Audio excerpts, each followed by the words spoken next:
Our story starts after the events of the Civil War timeline. Peter's identity is revealed, and everybody knows that Peter Parker is Spider-Man. This causes unnecessary attention in Peter's life, which indirectly results in Aunt May getting shot. Peter cannot take this anymore, and he makes a deal with Mephisto, sacrificing his marriage so that everyone forgets Spider-Man's real identity.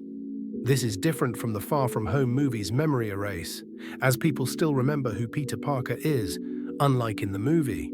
This changed reality. Now nobody remembers Peter is Spider-Man, and he and MJ were never married. Peter has kind of retired from his Spider-Man duties and is on a break. He's trying to rebuild his life and career as a photographer. One day, on his way back from getting a birthday cake for May, he is almost run over by a new villain named Overdrive. This causes Peter to return as Spider-Man and step into action. Meanwhile, we see that in an unknown bar, many supervillains are betting on either Spider-Man or Overdrive like it's a game. The scene shifts back to Spider-Man, who successfully catches Overdrive and finds out he was stealing an artifact. Spider-Man hands Overdrive over to the cops and leaves for home. We find out that the cops involved are actually corrupt and try to sell the artifact to mob henchmen. But the deal doesn't go according to plan.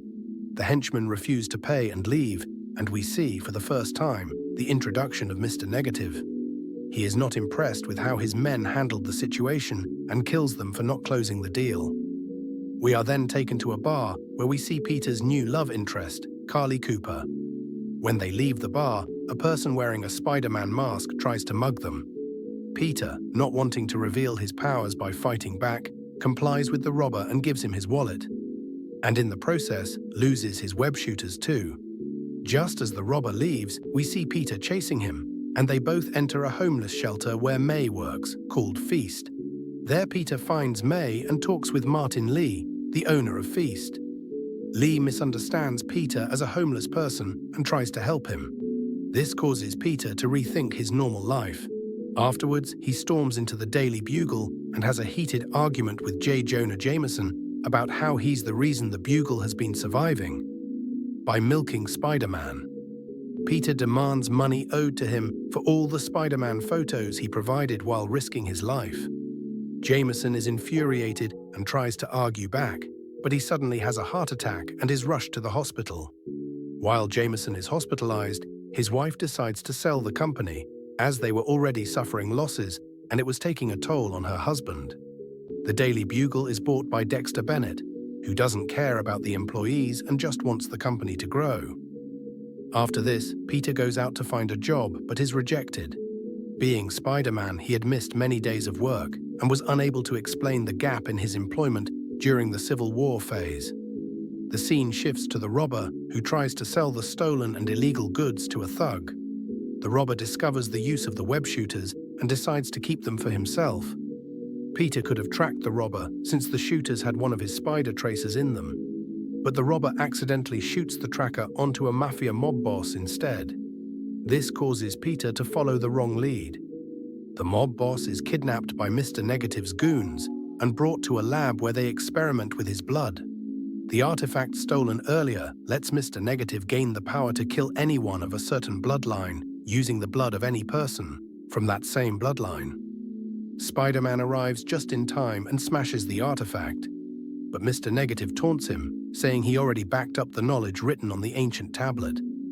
Mr. Negative then sends his henchmen to a location where the mob boss's people are gathered and releases a blood gas. This causes anyone related to the mob boss to die instantly, while others, unrelated, remain unaffected. Spider-Man finds out that Mr. Negative is now planning to kill other family members of the mob boss, including women and children. Peter reaches the location, a circus the family is visiting, and saves the day by throwing the bomb into the sky. But the public mistakenly believes that Spider-Man tried to throw a live bomb at them, causing a panic as people rush out of the circus tent. Outside, we see Mr. Negative holding a child hostage. He demands Spider-Man give him a sample of his blood in exchange for the child's life. He warns Peter that if he tries to cross him or his gang again, he will release the gas and not only kill Peter, but all of Peter's loved ones. Spider-Man complies, hands over the blood vial, and saves the girl. The The first volume ends with the big reveal that Mr. Negative is actually Martin Lee. The story continues for 2 more volumes, where we meet new villains and heroes and uncover many new mysteries.